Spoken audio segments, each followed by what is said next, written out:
University of Cambridge has a lot of weird traditions and quirks that are out there.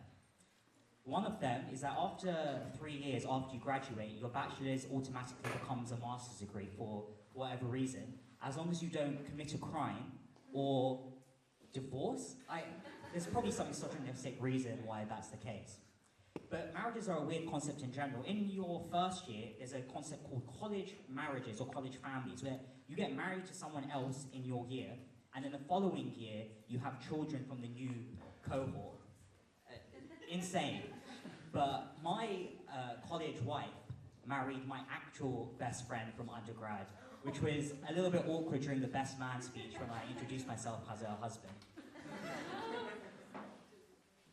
There's also these very extravagant summer balls that are held in June, but called May balls. Again, ridiculous. But in first year, I was working at the Keys May ball, carrying these boxes across the courtyard. Couldn't really see in front of me, so I was hoping people would move out of the way. And then suddenly, bam, I get slapped in the leg, fall over. Boxes are flying everywhere, but thankfully I fall into a seat. I'm rummaging around and realise I've actually landed it in someone else's lap, which I turned back to the guy and noticed that is actually Professor Stephen fucking Hawking. I know, he's not very talkative, as you can expect. Like his belief in the God, he didn't acknowledge my existence. But he just rolled on. I did bump into him a few years later, but we'll get to that. In my second year, I lived in the same hall that Charles Darwin once lived in, which is quite cool. But unfortunately, I was on the ground floor and my window was facing outside, so a lot of the tourists would take videos of me. I felt more like one of the animals that Darwin was studying than Darwin himself. You can imagine one of those David Attenborough documentaries. And here we have the Homo studentus. This nocturnal creature has just returned back from the local mating grounds, the nightclub known as Cindy's.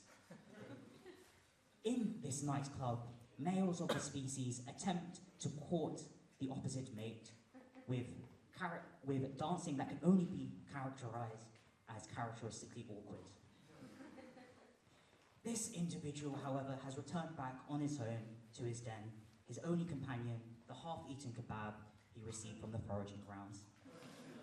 He falls into bed, grabs his laptop, a box of tissues, and the self-mating. Let's end it there for both yours and my voices' sake. Moving swiftly on. In my third year, I had dinner with King Charles, Prince at the time, but unlike his younger brother, he took me something a bit better than a Pizza Express. I realise that's quite a niche British joke. I'm explaining it will probably get me cancelled. Just Google Prince Andrew pizza if you want to know the full story. And there's these drinking societies as well, more like old boys societies, which are used for drinking and networking predominantly. And in my final year, I was finally invited to one called the Adonians. The Adonians is a society made of old male professors who sponsor once a term young male undergrads to attend a dinner with them. So I'll set the scene for you. You're in Peterhouse, which is the, may I say, best, but oldest college in Cambridge, founded in 1284, older than the Aztec Empire. You enter the oldest non-religious dining hall in the world. It's candlelit, of course, as even though the building was the second in the world, in the UK, to have electricity wired by Lord Kelvin himself. That's Lord Kelvin of the Kelvin scale. It, of course, doesn't have artificial lighting. That would be far too preposterous.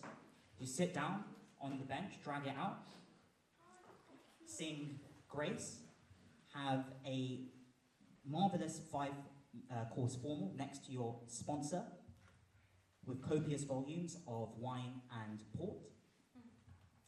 And then the gong goes off to signify the end of the formal hall. The candles are blown out, and what happens in the darkness of the night happens.